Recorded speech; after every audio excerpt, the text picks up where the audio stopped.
que encontra-se em Êxodo 20, você pode abrir a sua Bíblia. Enquanto você vai abrindo, eu já vou orando, para a gente dar sequência. Senhor nosso Deus e Pai, enquanto os teus filhos estão procurando e achando Êxodo 20, para que nós, aqui, meu Pai, possamos estar dando uma observada, aprendendo os 10 mandamentos. Já oro, agradecendo por tudo que foi feito até aqui, pela vida de cada irmão, pela presença do Senhor em nosso meio. E agora o momento da palavra, meu Pai, da noite oficial.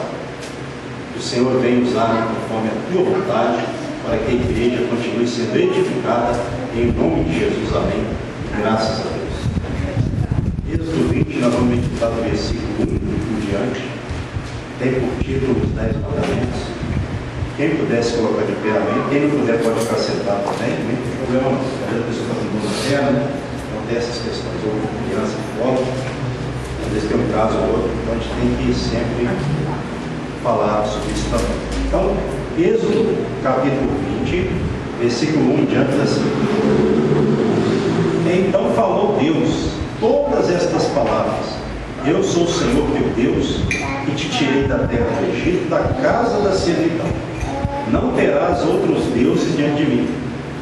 Não farás para ti imagem de escultura, nem semelhança alguma do que há em cima dos céus, nem embaixo da terra, nem nas águas debaixo da terra. Não as adorarás, nem lhes darás culto, porque eu sou o Senhor teu Deus, Deus zeloso, que visito a iniquidade dos pais e dos filhos, até a terceira e quarta geração daqueles que me oferecem. Faço misericórdia até 1000 gerações daqueles que me amam e guardam os meus mandamentos. Não tomarás o nome do Senhor teu Deus em vão, porque o Senhor não terá por inocente o que tomar o seu nome em vão. Lembra-te do dia de sábado, para o santificar. 6 dias trabalharás, e farás toda a tua obra. Mas o 7º dia é o sábado do Senhor, teu Deus. Não farás nenhum trabalho, nem tu, nem teu filho, nem a tua filha, nem teu servo, nem a tua serva, nem o teu animal, nem o forasteiro das tuas portas para dentro. Porque em 6 dias fez o Senhor os céus e a terra, o mar e tudo o que neles há, e ao 7º dia descansou. Por isso o Senhor abençoou o dia de sábado e o santificou. Honra teu pai e tua mãe, para que se prolonguem os teus dias na terra, que o Senhor teu Deus te dá. Não matarás, não adulterarás, não furtarás, não dirás falso testemunho contra o teu próximo, não cobiçarás a casa do teu próximo, não cobiçarás a mulher do teu próximo, nem o seu servo, nem a sua serva, nem o seu boi, nem o seu jumento, nem coisa alguma que pertença ao teu próximo. A minha igreja pode ser sentada. Então, irmãos, aqui se trata dos 10 mandamentos. Quem falou os 10 mandamentos para o povo aqui? O próprio Deus. Certo? Aqui não são os 10 mandamentos que foram escritos nas tábuas de pedras, não. Ou nas tábuas de pedra, né? Os 10 mandamentos foram escritos depois. Aqui é Deus falando para o povo. Certo? Depois, os mandamentos foram escritos nas primeiras tábuas de pedra que Moisés quebrou, porque quando ele desceu do monte, o povo estava naquela carnalidade toda, então ele quebrou as primeiras pedras. Ele subiu de novo, aí Deus, com o seu próprio Deus, escreveu as segundas tábuas de pedra, e aí sim, essas são as tábuas de pedra dos 10 mandamentos. Então tem essa questão. Mas aqui Deus, ele falou, o próprio Deus falou com relação aos 10 mandamentos. E antes dele começar a falar, ele disse, verso 2: Eu sou o Senhor teu Deus, que te tirei da terra do Egito, da casa da servidão. O que significa isso? Nós conhecemos, só para interagir, né? Deus libertou, está lembrando o povo que ele havia os libertado da terra do Egito, da casa da servidão, exatamente, da casa da servidão ou escravidão. Então, era para que eles tivessem isso na mente. Por exemplo, trazendo para os nossos dias, Deus nos libertou do mundo, que é uma figura do Egito para nós, uma figura. Assim como ele libertou o povo de Israel da casa da servidão, o Senhor nos libertou por meio de Jesus Cristo do mundo, do poder de Satanás. Então, nesse sentido, nós podemos dizer que o Egito é uma figura, exatamente, uma figura de linguagem que nós usamos para dizer que Deus também nos libertou do mundo, onde nós servimos a quem? Na nossa ignorância, a Satanás. Então, a primeira coisa que eles tinham que ter em mente era isso, para que eles não se esquecessem desse princípio. Eu vos libertei. Por que eu estou trabalhando isso um pouquinho com vocês? Porque a pessoa já entra de cara no 10 mandamentos, esquece desse detalhe. Não tem problema, mas esse detalhe é importante. Porque se eles se lembrassem sempre de que Deus havia libertado eles, eles não se desviariam de Deus. Essa é a questão. Porque, em outras palavras, se eu vos libertei, vocês devem servir a mim. Não é lógico isso? Exatamente. Essa é a questão. Então Deus começou a colocar, primeiro, não terás outros deuses, verso 3, diante de mim.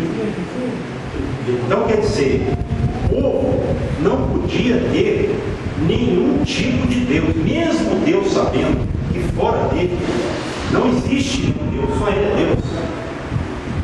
Deus não queria nenhum tipo de idolatria diante dele, ao lado dele. Ele queria ser adorado sozinho, exclusivamente. Ele não aceitaria, como ele nunca aceitou, dividir a sua glória com nenhum outro Deus pagão. Certo? Então Deus já começou falando por aí. Versículo 4, continua no mesmo sentido.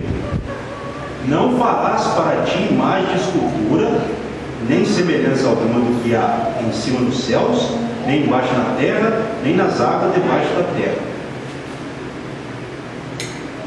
Imagem de escultura aqui, irmãos, é imagem esculpida.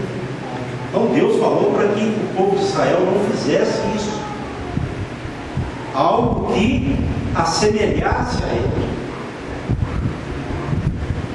ou que igualasse a ele. Deus não queria, até porque não existe ninguém, nenhum Deus que pode igualar-se a ele. Então, ele estava deixando bem claro: vocês devem me adorar somente a mim. O povo de Israel tinha que servir apenas a Deus. Deixou bem claro.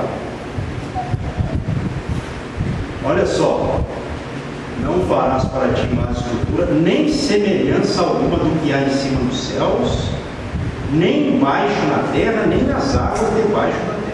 Isso aqui, será que tem alguma relação, por exemplo? Se eu tirar uma foto de alguém, colocar num quadro da minha família, ou dos meus filhos, alguma coisa assim, será que isso tem alguma relação? Não tem. Tá? A gente tem que vigiar. Fazer imagem aqui é no sentido de servir a imagem. Por exemplo, se você vê aqui no verso 5, verso 5, acompanhe comigo. Não as adorarás, nem lhes darás culto. O que é adorar e dar culto? Essas duas palavras, adorar e dar culto, nós podemos dizer que essas duas palavras têm um significado: servir.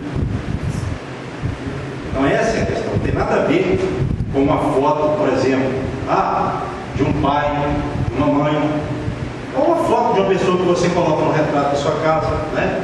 Ou num retrato aí na estante da sua casa, alguma coisa assim. Isso não tem nada a ver. Fazer imagem é no sentido de servir. Mas é diferente. Venerar. que uma pessoa ou outra tenha um pôster enorme de um ator famoso, de um cantor, por exemplo, um Elvis Presley que é da vida, que se veste como ele, né? Tem isso. É isso aí, irmãos, já é orientado a não fazer. Porque, assim, a pessoa corre um grande risco de cair em idolatria. Porque, por exemplo, olha só, isso que a gente tem que separar uma coisa da outra. A gente está conversando aqui de aprender. Se a pessoa coloca lá um pôster, um banner, um jogador, qualquer um cantor famoso, uma estrela do mundo aí já é complicado, aí já é idolatria, já entra no contexto. Por quê? Porque normalmente quem faz isso, a gente sabe que serve, adora, no sentido de servir aquela pessoa. Quantas pessoas, por exemplo, são fãs de algumas pessoas do mundo artístico e tem assim tudo da pessoa. Você vê que elas servem a essas pessoas, elas acompanham essas pessoas, seguem essas pessoas famosas, e isso acaba tornando-se uma prestação de culto, numa adoração. Como se eu estiver errado, né? Não. Assim, não tem como adorar dois senhores, jamais. Exatamente, é isso aí. Jesus disse lá na frente: Deus, ele não aceita ser adorado juntamente com o outro. Não, ele não divide a glória dele. Exatamente, Jesus deixou isso claro. Para alguém que de repente fale assim: ah, não, mas isso é coisa do Antigo Testamento. Não, isso é princípio. Se Deus nunca quis isso é um princípio moral e espiritual. Nesse sentido nunca muda, não tem Antigo Testamento nem Novo. Algumas coisas mudam, nesse sentido não. Porque, por exemplo, você chega na casa de um irmão, um exemplo, né? Um irmão da igreja e tal, de repente a pessoa faz isso até sem entendimento. Mas se você chegar lá, ver um banner de um jogador, um pôster de um cantor, você vai pensar em quê? O irmão está insensato, né? Mas aí o que você deve fazer? Tentar procurar uma forma, educadamente, numa hora reservada, de conversar com o irmão na palavra. Não é eu querer já apontar o dedo, porque dessa forma a gente não vai resolver nada. A pessoa fica com raiva da gente, porque para a pessoa aquilo ali tem um grande valor, porque ela não tem entendimento. Mas pastor, e se ela faz com entendimento? Não, aí, se ela continuar fazendo após você ter falado a verdade, aí você tem que se silenciar. Aí já é de Deus, você tira o seu. Isso é o que a Bíblia ensina, entendeu? Então, só para poder frisar aqui, adorar e dar culto é o quê? Servir. Porque você vai encontrar às vezes pessoas no meio do evangelho dizendo que não pode ter quadro, de um filho na parede, de uma... Não, isso não tem nada a ver com isso, sabe? Separar uma coisa da outra. Agora, se a pessoa também estiver venerando um filho aí também, já é idolatria. Então o negócio é um entendimento. Com que mentalidade eu fiz um banner da minha neta? Eu não fiz, estou dizendo assim, no sentido da palavra, exemplo. Eu não fiz, né? Mas caso eu faça, com que mentalidade? Será que eu coloquei só para uma lembrança? Ou eu estou todo dia ali, passando horas ali, consertando? Igual esse aí que o senhor fez atrás aí, para o senhor poder demonstrar a questão da igreja, para a palavra, né? Para ficar aí exposto à escrita da igreja. Estou falando assim, não estou usando o argumento correto. Exatamente. Mas eu não colocou aí para ninguém adorar. Exatamente. Até hoje, interessante, irmão Francisco, até hoje ninguém nunca ficou aqui parado olhando para a banha de igreja. Pode ter olhado normalmente. Não é normal isso. Então, o que não se pode fazer é colocar uma imagem, um banho, qualquer tipo de imagem, estrutura, representação, em que a pessoa adora aquilo ali. Esse é o problema. Entendeu? Mas não pode levar para o radicalismo generalizado. Não, na minha casa não tem retrato de ninguém, é abominação. Calma. Sabe por quê? Porque às vezes a pessoa, quando ela Se ela faz isso pela fé dela, Deus vai entender. Mas vai chegar uma hora que Deus vai levar alguém para poder explicar para ela. Porque às vezes a pessoa está abrindo mão de uma coisa que Deus permitiu antes. Vou falar uma coisa que o senhor tem uns que a gente explica, mas tem uns que só remédio só Jesus, mas tem uns que nem o próprio Jesus consegue. Aí exatamente. Tem que esperar dar volta o negócio. Deixar para lá, a gente já falou, né? Porque é aquele negócio. O próprio Jesus disse para os discípulos, né? Para que eles pregassem. Se eles chegassem a algum lugar e eles fossem recebidos, eles iam pregar e ensinar. Se eles não fossem recebidos, sacudir o pó dos pés, em sinal de juízo sobre aquele lugar, e vai para outro lado. Não é assim, porque o Evangelho não pode ser empurrado à força, e nem ficar a pessoa forçando o outro a aceitar. Aí o inimigo até trabalha ainda, é carne, não é espírito.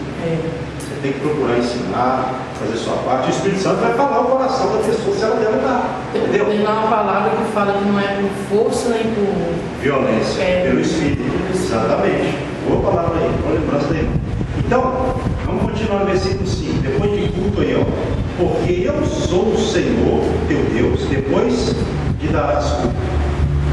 Deus zeloso. O que significa essa palavra zeloso? Cuidado. Que visito a iniquidade dos pais e dos filhos até a terceira e quarta geração daqueles que me aborrecem. E faço, verso 6, misericórdia até 1000 gerações daqueles que me amam e guardam os meus mandamentos. Então zeloso significa, a irmã falou aí, cuidadoso.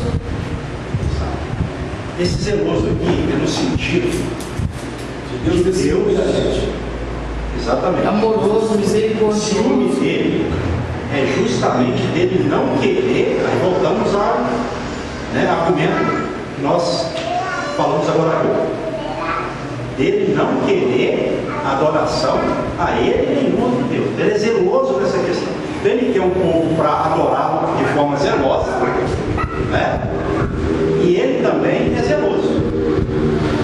Se Deus é zeloso, nós também temos que ser zelosos. Essa é a questão. Se Deus não permite ser adorado juntamente com a outra imagem, outro Deus, nós também não podemos adorar Deus de uma outra forma diferente da palavra. Então o povo de Deus nesse sentido é o quê? Exclusivo. Por isso que às vezes você vê, nem todo mundo recebe um cristão realmente, e procura pregar a palavra, procura, né? Ninguém é perfeito, a gente procura. Ele não vai ser aceito por todas as pessoas. Certo? Porque às vezes você está pregando a palavra, a pessoa acha que você está querendo afrontar ela. Não é. O que liberta? A palavra. Se a pessoa der lugar. Por isso que a gente procura levar a palavra. A palavra tem um efeito libertar. Eu não, eu só prego. Quem tem poder é a palavra. Se eu pregar a palavra, o Espírito Santo age na palavra espiritual de Deus no coração da pessoa, se ela abrir o coração. Então Deus é zeloso nesse sentido. Por isso que nós não podemos servir a Deus de qualquer maneira. À medida em que nós vamos conhecendo a Deus pela palavra, nós temos que ter esse zelo, esse cuidado de não prestarmos a Deus uma adoração, um culto estranho. O que é um culto estranho? A pessoa diz que está cultuando a Deus, mas às vezes ela tem pecados ocultos que ela sabe o que eu estou falando, não na ignorância, sabendo. Então Deus não permite isso, a gente sabe. Jamais Deus vai permitir uma coisa dessa. Então o zelo é uma coisa assim para Deus essencial na vida cristã. Porque se Deus muda, pastor, era assim com Israel. Mas isso é princípio o quê? Moral e espiritual. Deus está falando da sua natureza, da sua essência e a santidade. Ele não muda. Se ele não gostava dessas coisas no passado, é porque na verdade ele nunca gostou dessas coisas. Essas coisas são abominações. E quantas pessoas hoje no mundo dizem: não, eu adoro só a Deus, mas às vezes tem uma imagem. em casa ou em qualquer outro local. Nem todas as pessoas que fazem isso, estou falando que são pessoas ruins, não. Aqui não é questão de ser ruim ou bom, aqui é palavra, que está certo ou errado. Então a pessoa, de repente, ela já ouviu. Vamos ser sinceros, quem é que não sabe hoje disso? Com esse leque de informações abertas. Todo mundo sabe. Agora, se a pessoa vai abrir mão daquela tradição religiosa, não é? Que ela foi criada nela, se ela vai se converter a Deus, porque o que é uma conversão? É quando Deus me fala acerca de algo que eu estou fazendo, que é contrário à vontade dele, e eu, naquele momento, eu estava fazendo aquilo de forma até ignorante, ou até relutando, mas aí Deus me falou de uma forma bem clara.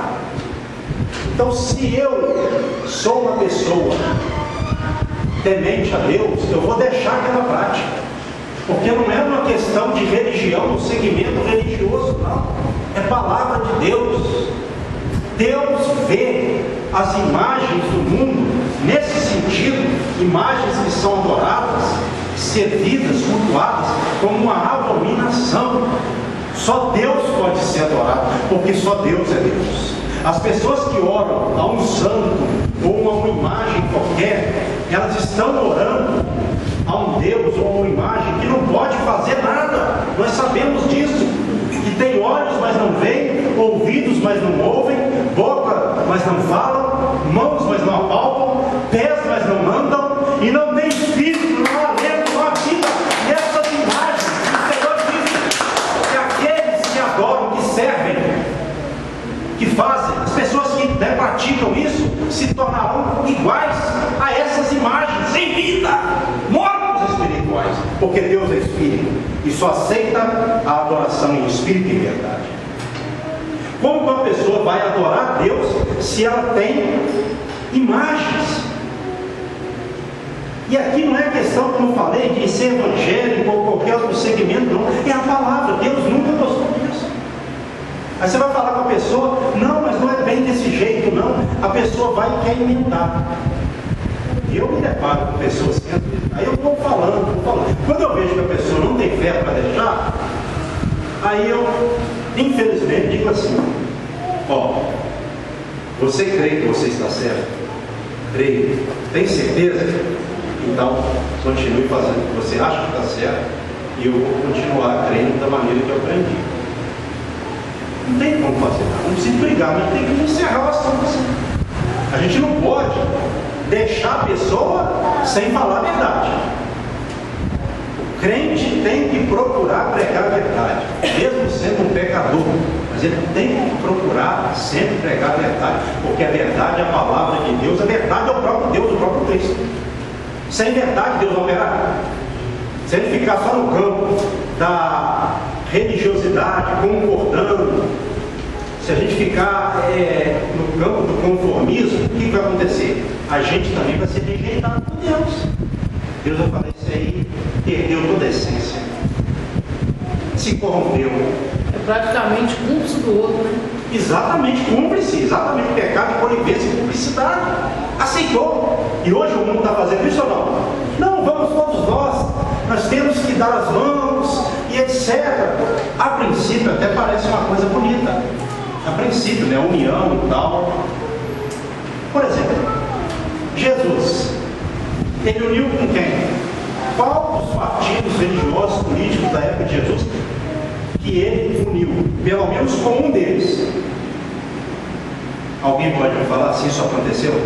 É judeus mesmo, não? Não, os partidos como fariseus, saduceus, herodianos e tal, ele se uniu? Por que ele não se uniu? Se a união fosse boa, Jesus teria feito isso. Se essa palavra que hoje eles dizem aí, a gente tem que estar nos unindo, né? A gente tem que se unir, melhor dizendo, com todas as pessoas, Jesus teria feito isso. Por que ele não fez? Será que ele era rebelde? Será que ele pregava o terror? Será que era isso que ele fazia? Eu tinha que ser. Exatamente. Ele tinha que fazer a vontade do Pai. Então ele sabia, ele mesmo disse que ele veio não para a paz, e sim para a espada. para pôr divisão na terra. Ele veio como príncipe da paz, porém, nesse sentido, ele veio para dividir as pessoas. Por quê? No sentido de que os que aceitassem ele até hoje assim, ficariam do lado dele.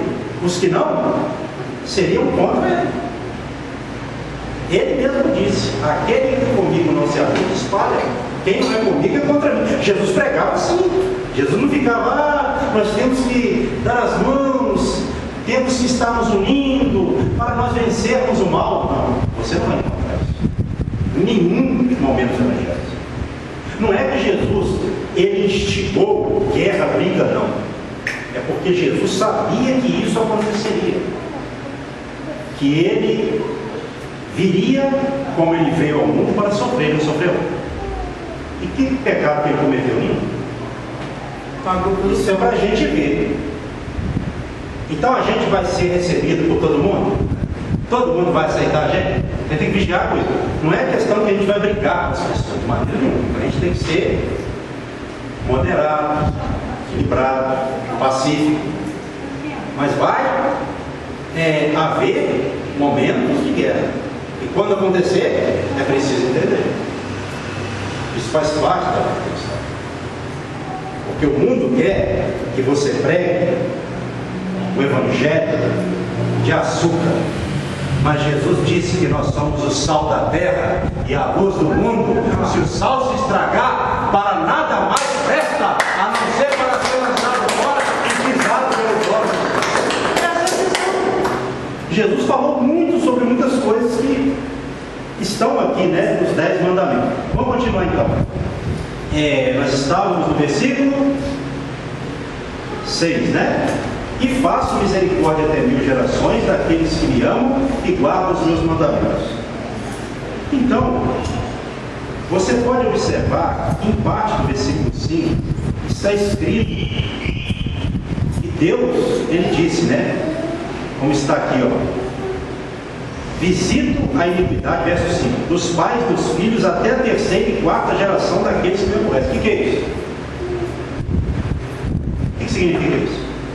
Ele visita a iniquidade dos pais, dos filhos, até a 3ª geração, 3ª, 4ª geração, né? Com relação aos que aborrecem ele.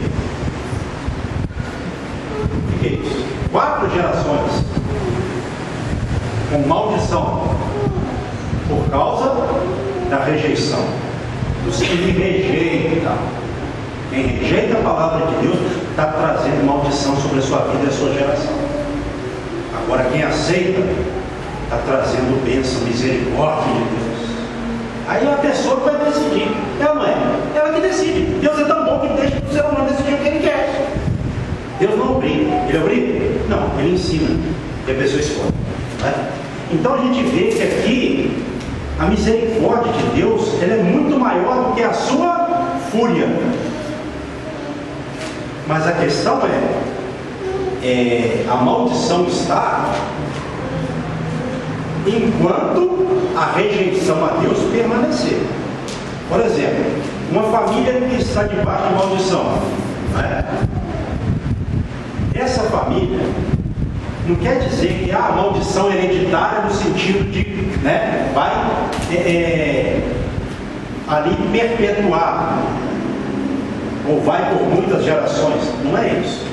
Porque eu posso fazer parte, a pessoa pode fazer parte de uma família que está debaixo de maldição. Mas se ela se converter a Deus, o que acontece? Jesus, a maldição é toda. Não existe mais maldição. Em Cristo Jesus, a pessoa é libertada. É uma nova criatura. As coisas velhas passaram e eis que tudo se fez. Então, essa história de maldição hereditária é nesse sentido. Se o filho continuar cometendo o pecado do pai, o neto, bisneto, trineto, aí é diferente. Ele continuou. O meu pai ou o meu avô, ele viveu debaixo de uma maldição, por rejeição a Deus. Meu pai também. Se eu continuar no meu segredo, aquela maldição continua. Agora, se eu não continuar, se eu abraçar a vontade de Deus hoje no caso de Jesus, o que acontece? essa maldição é quebrada. Por exemplo, você vê aqui no versículo 6, ó, e faço misericórdia até 1000 gerações daqueles que me amam e guardam os meus mandamentos. Guardar aqui é praticar, tá? Agora, tem lá uma geração abençoada. O meu avô, agora eu vou dar um exemplo contrário. O meu avô era um homem temente a Deus, meu pai, mas eu não, então acabou. Aí, eu que estava debaixo de uma bênção, entrei debaixo da maldição, porque eu me desviei. Porque ele falou aqui que ele faz misericórdia até 1000 gerações daqueles que amam a ele e guardam e praticam os seus mandamentos. Então eu parei de praticar, vai ter feito temor do meu avô e do meu pai, da minha vida? Parei de praticar, abandonei a Deus, me desviei. Então, Deus não faz exceção, tanto para abençoar, quanto para amaldiçoar. Não quer dizer que é filho do fulano, para mal ou bem. Cada um é julgado pelas suas obras. Ezequiel 18 fala que a iniquidade do pai, ela não cairá sobre o filho. O filho não levará a iniquidade do pai. Não existe isso. Só para você entender, Ezequiel 18, você vai. Isso aqui é bom você gravar isso. Olha só o que está escrito aqui, Ezequiel 18, ó, versículo 20. A alma que pecar, essa morrerá. Então é individual, tema de pai. Meu pai pode ter sido um bruxo ou um grande pastor, mas eu vou prestar conta segundo as minhas obras. Então, olha só, de novo, Ezequiel 18, 20. A alma que pecar, essa morrerá. O filho não levará a iniquidade do pai, nem o pai a iniquidade do filho. Não tem essa questão. Cada um é analisado por Deus, avaliado, julgado segundo as suas obras. A justiça do justo ficará sobre ele. A pessoa que pratica a justiça, o que vai acontecer? O efeito da justiça praticada vai estar sobre a vida dela. Olha só o final. E a perversidade do perverso cairá sobre ele. Então vai do que a pessoa fizer. A pessoa pode ter nascido numa família de bruxos e alguma coisa do gênero, uma família de macumbeiros, feiticeiros, mas se ela se converteu, acabou. Pode ter sido a pior maldição do mundo, eu vou usar essa força de expressão. Então quer dizer que essa maldição, ela não é algo que Deus amaldiçoou, ou então alguém lançou, então o filho herdou, porque desde criança, será que a família. Isso aí é errado. Essa é hereditariedade. Porque aí acaba sendo como uma doença hereditária, obviamente. Mas essa maldição, como você falou, ela passa de geração em geração por legalidade e influências de maus ensinos. Exatamente. Os filhos acabam seguindo. Isso. Porque senão Deus seria injusto. Eu amaldiçoei uma família e mesmo alguém se convertendo a mim, continua amaldiçoado. Isso não tem nada a ver com o caráter de Deus, nem com a palavra. Vou falar daqui agora. A gente tem que entender isso. A Bíblia explica a própria Bíblia. E tem gente que prega até hoje no meio evangelho, maldição hereditária. Meus irmãos, Jesus pagou, trazendo para os nossos dias todo o preço dos nossos pecados na cruz do Calvário, não deixou nada para trás. O sacrifício de Jesus foi perfeito e ele é perfeitamente habilitado para libertar qualquer pessoa, assassino, prostituta, macumbeiro, feiticeira. Não tem nada que vai ficar para trás, não. Porque tem pessoas que às vezes pegam isso, mas você percebe assim, então o sacrifício de Jesus não é suficiente. Aí a pessoa fala assim, não pastor, mas a pessoa aceita Jesus, mas ela precisa de rever algumas coisas. Não aceitar Jesus também, se arrepender. Estou falando de fazer que aceitou. Aceitar de verdade, se converter. Se a pessoa aceitou Jesus e o mal continua ali na vida da pessoa, é porque a conversão não foi uma conversão literal. Aí o problema é de conversão. Tem que vigiar com isso, certo? Agora, o fato de você ter se convertido não quer dizer também que, por exemplo, o cristão ele está isento. Vamos, no mesmo sentido, mudar um pouquinho o foco. O cristão está isento de alguns males? Não. de ser atingido, tentado, atacado pelo diabo? Pelo contrário, a Bíblia fala que isso acontece. Agora, de que forma que ele vai vencer esses males, esses ataques? Temendo a Deus e obedecendo, vigiando contra o pecado. E na hora que esses males vierem contra a vida dele, encontrarão um servo temente a Deus. Virão, baterão, vou usar esse termo na sua vida, e cairão por terra. Porque o sangue de Cristo, ele nos imuniza, ele nos protege contra o diabo. Ele tem todo o poder. Certo? Então a gente não está isento de sofrer ataque.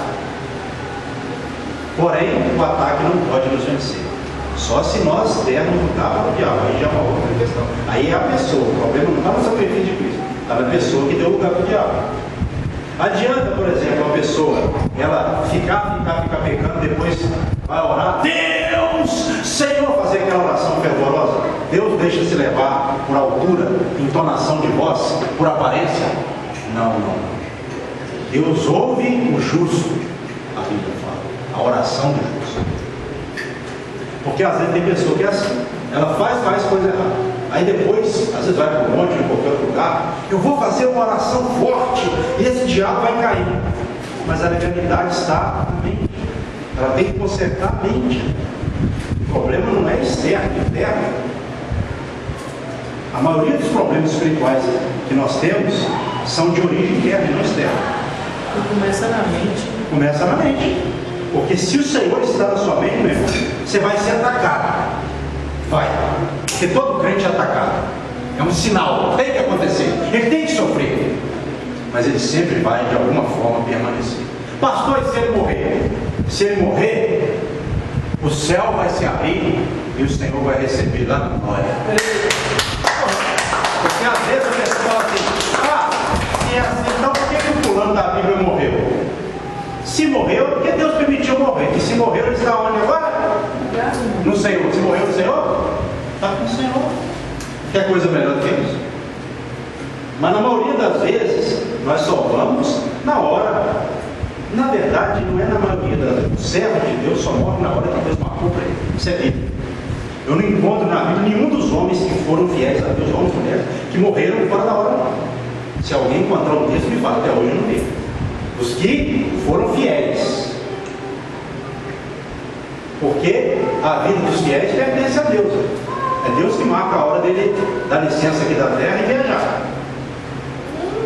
Mas, né, pastor, tem pessoas e pessoas que pensam assim, de uma certa forma que ou morrer em Cristo, né, ou se morrer o físico, você vai tomar um tipo de morte, talvez tranquila, ele vai fechar os olhos e acabou por ali. Nem sempre é dessa forma também, né? Porque você puxar históricos de aproximadamente 2.500 anos atrás, você vê o apóstolo Paulo, João Batista, segundo essa tradição. Entende? Então, assim, quando for a hora, porque vai ser a hora, mas aí não venham algumas pessoas falar que o pastor fulano de tal teve esse trágico acidente de carro. Ele estava em pecado. E ele estava em pecado. Não era assim. Nem sempre. Não é sempre assim. É verdade. Cada caso é um caso, né? Isso aí é verdade. Nem sempre os fins justificam os meios. Mas, porque você vê Abraão, que teve um sono tranquilo. A Sara, um sono tranquilo. Exatamente. Mas você vê a forma de como uma pessoa vai morrer, o próprio Cristo, que é uma própria Cristo já é. E ele sem pecado. Então sem pecado. Agora a questão mais importante é isso. Chegamos a essa conclusão então, com as interações entre os irmãos. É estar em Cristo. O mais importante é isso que garante a forma que vai morrer, aí é Deus, deixa que Deus secundar, né? Então só para a gente agilizar, então, continuando lá. Versículo agora 7. Não tomarás o nome do Senhor, Êxodo 20, teu Deus em vão, porque o Senhor não terá por inocente o que tomar o seu nome em vão. O que é tomar o nome de Deus em vão? Qualquer uso indevido do nome de Deus é tomar o nome de Deus em vão. Colocar o nome de Deus onde Deus não está, fazer coisa errada, dizer que foi Deus que mandou, qualquer coisa do gênero. Jurar falsamente. Então, Deus não terá por inocente aquele que tomar o nome dele em vão.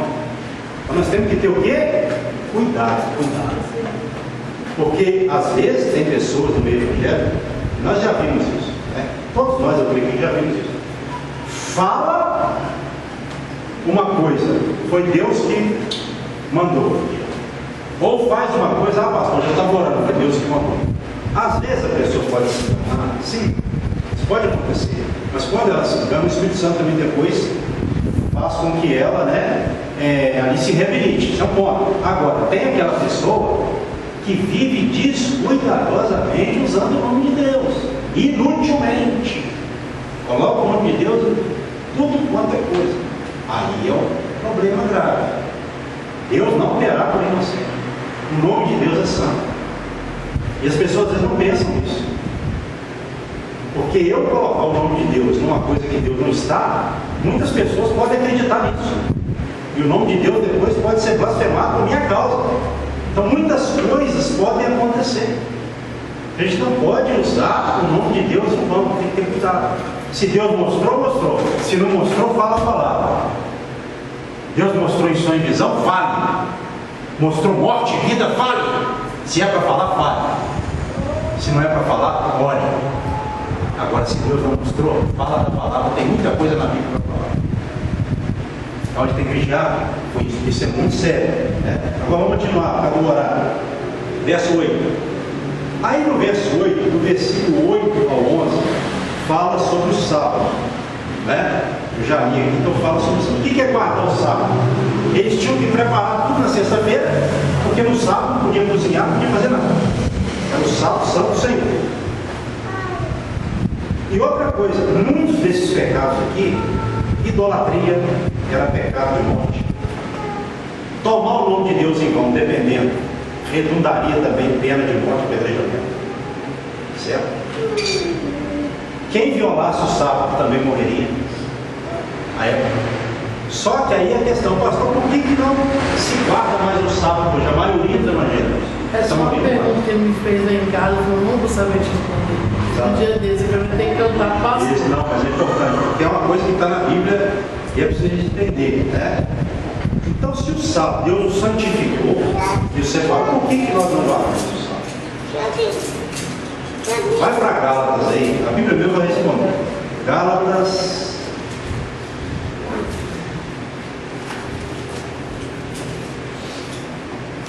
Deixa eu só ver aqui o capítulo.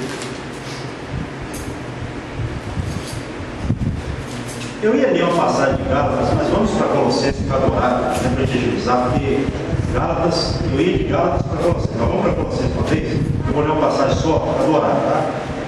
Colossenses capítulo 2, versículo 16. Vamos ler o 16 e 17. Colossenses capítulo 2, versículo 16 e 17. Ninguém, pois, vos julgue por causa de comida e bebida, ou dia de festa, ou lua nova, ou sábado, porque tudo isso tem sido sombra das coisas que haviam de vir, porém o corpo de Cristo. Então essas coisas, elas apontavam para quem? Para Cristo, né? Ele disse, olha só, Colossenses, achou, irmão? Achei. Capítulo 2, versículo 16. Ele disse assim, verso 17, porque tudo isso tem sido sombra das coisas que haviam de vir. Então vamos ficar no mais interessante, que é o 16. Eu li o 17, né? Ficar no 16. Ninguém pôs um julgo. O que é julgar aqui? Julgar, você não está guardando esse dia, não é? Ou festa, ou coisa do tipo. Ele disse aqui, ó, ninguém pôs o julgo por causa de comida. Você está comendo uma coisa que a lei não permite comer. É nesse dia que ele está falando. Ele disse agora, porque aqui eles já estavam na nova aliança, no novo pacto, feito em Cristo. Ninguém julgue por causa de comida, bebida, ou dia de festa, ou lua nova, ou sábados. tinha o sábado semanal, que tinha que ser guardado toda semana, e o sábado anual. Então, os sábados. Então, o que ele falou? Em outras palavras, olha, vocês não são mais obrigados a praticar essas coisas. Isso era para os judeus. Então tem coisas que não são mais necessárias. Aqui eu estou lendo um versículo só. Qualquer dia desse eu vou fazer um estudo aqui na igreja sobre o sábado, mais abrangente, para vocês verem que não é uma fantasia da cabeça do pastor. Eu creio segundo aquilo que eu já estudei.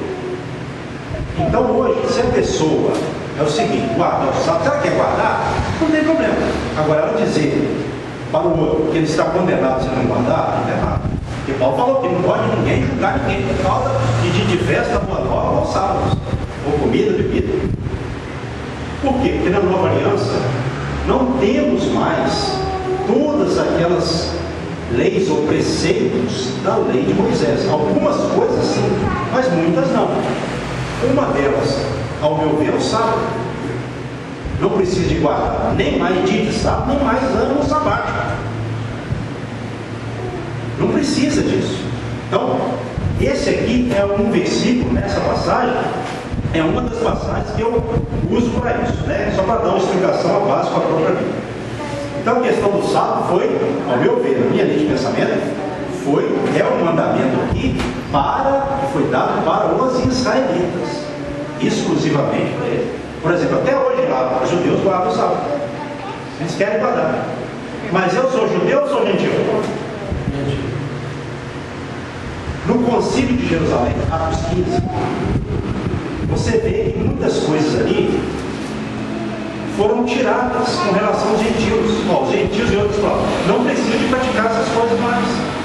A gente tem que entender o que precisa ser praticado e o que não precisa. Então, por isso que foi, irmão Gabriel e irmão, não precisa, entendeu? Falando para os dois aqui, porque ela falou que ele perguntou para ela, né? Ele perguntou, foi Luciano que perguntou. Pois é, então, porque é uma coisa que realmente a gente está aqui para aprender um pouco. Então, eu não guardo o sábado, não é porque eu não quero guardar, não.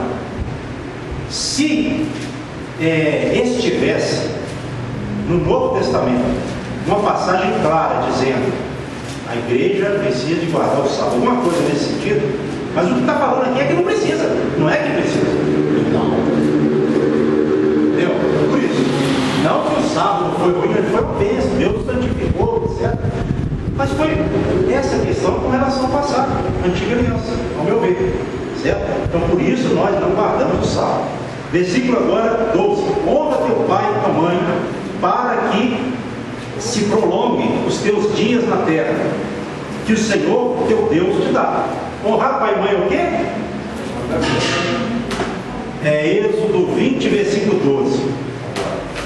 Então, esse mandamento, ele continua. Você vê Paulo lá em Efésios capítulo 6. Esse aqui é um princípio.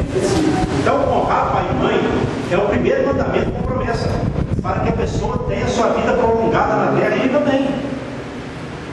Certo? Então, o princípio da palavra de Deus, primeiro mandamento com promessa, honrar pai e mãe. Paulo disse isso aos Efésios. Então, isso aqui você vê que está claramente. E é um princípio, não tem como, né?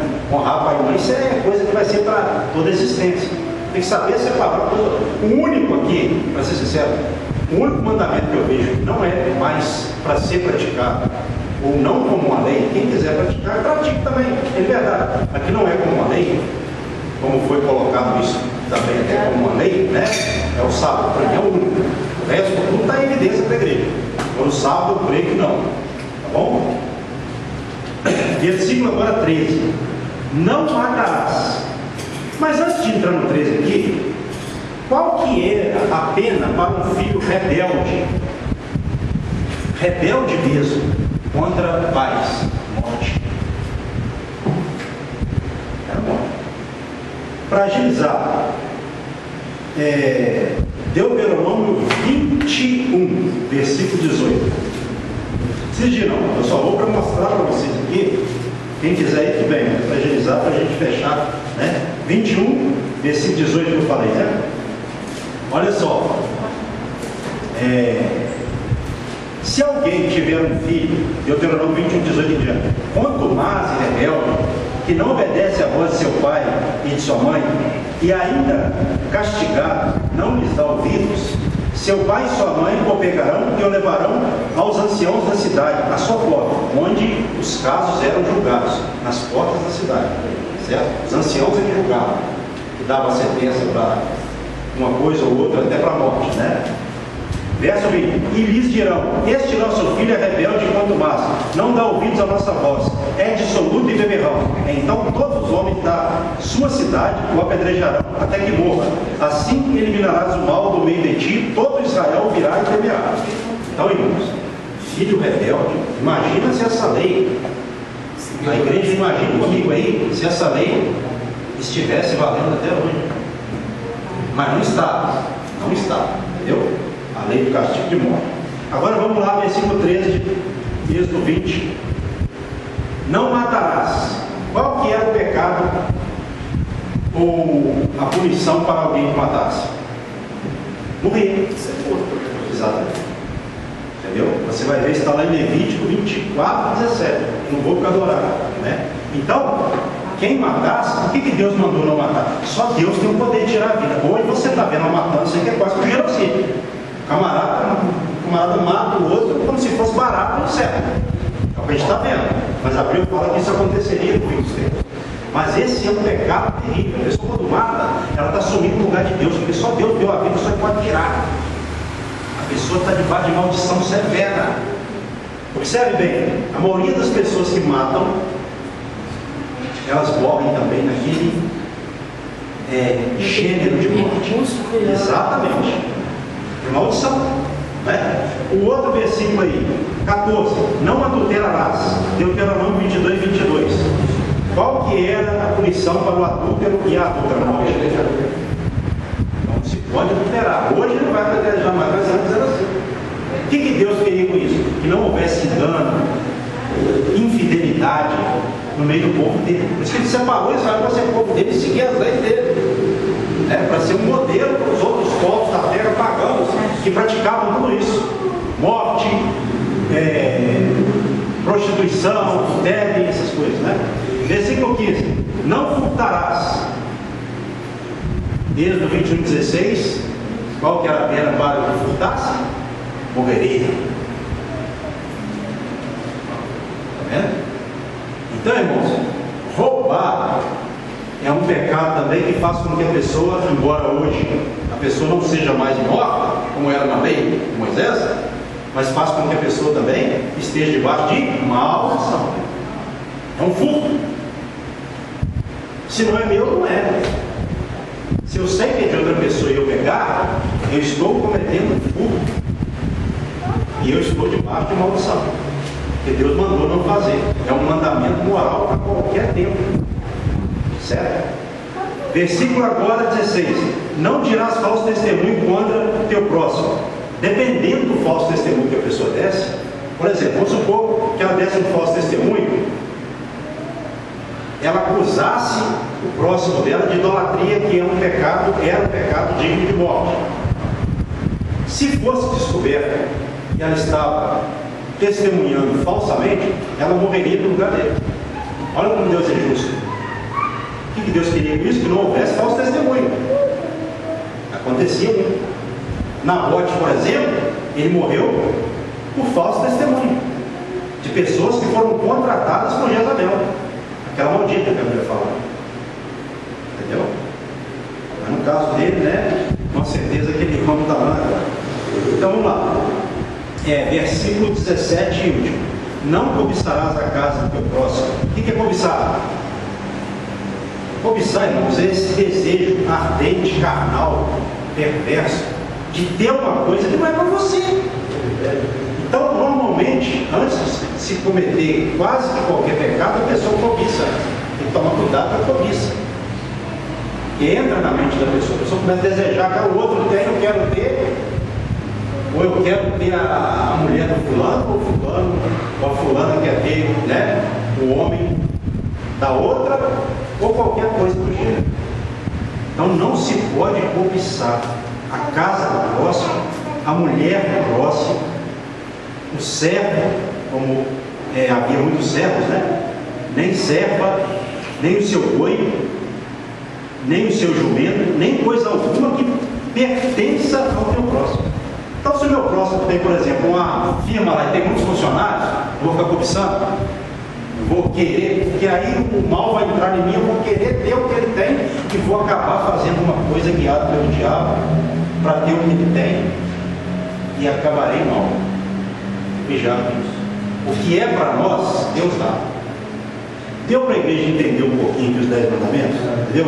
Eu não vou esticar mais por causa do horário, né? O cara já passou e tudo. Então, irmão, os 10 mandamentos, exceto o sábado, eles continuam para mim até hoje. Não tem como. Exceto o sábado. E se alguém quiser guardar o sábado, tem liberdade também. Desde que ele guarde a liberdade que ele tem, mas não condene que não guarde. Né? Não faça disso, né? Ali uma lei como era antes, porque não é mais. Certo? Então deu para os irmãos entender também? Se coloca sobre os seus pés esta noite.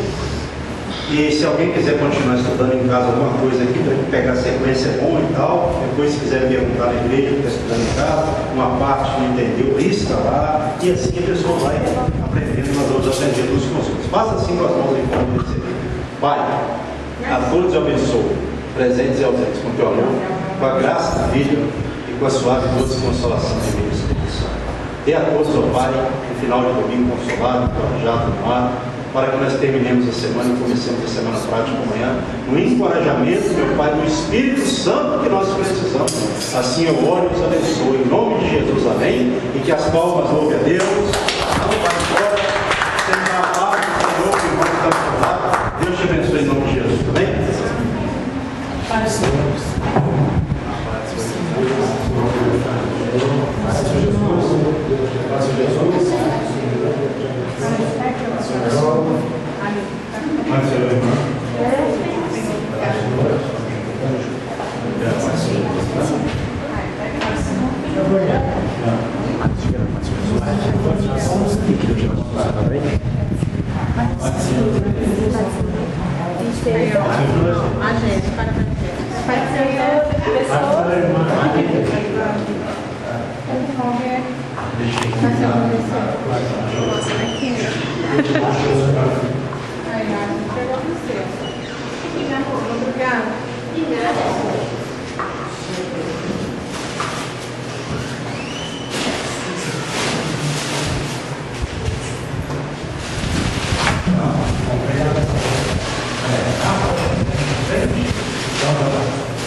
Lado